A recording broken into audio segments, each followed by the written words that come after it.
Доставен апартамент в Премиум Парк Резиденс в Малинова долина, като това е апартамент 19, който продаваме и ви показвам апдейти докъде сме стигнали, защото скоро ще бъде готов и ще го пускаме за продажба. Тук сме забравили да пуснем кабел за LED осветлението, което ще бъде ето тук по пердетата, което винаги правиме. Сега чакаме оферти за климатици да ни дадат.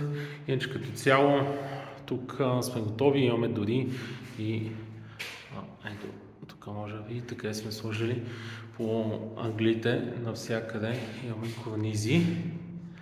Ето така. Между другото тук това е място отведено за детска градина. Все още си събират нещата самите строители, които са строили тази сграда, които всъщност са построили Heritage парк.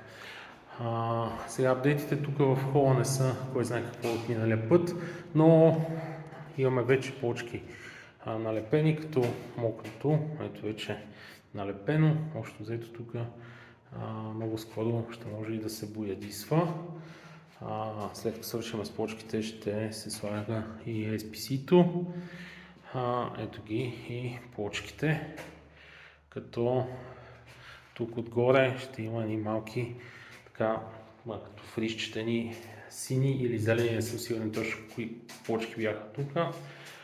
По препоръка на Алекс Ковачев, който даде такава идея да се направи и фугата да бъде различна, т.е.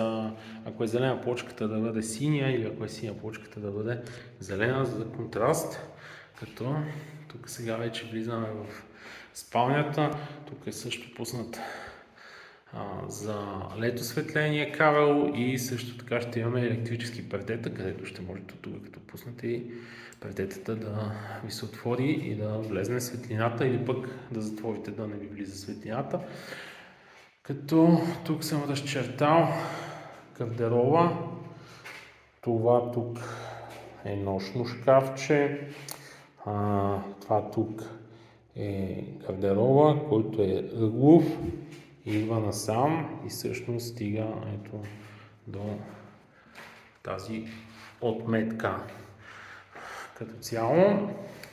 И ето тук ще има едно допълнително такова шкафче, което всъщност то не е шкафче, ами за гримиране, жените да могат да се гримират с огледалце, да може да седне.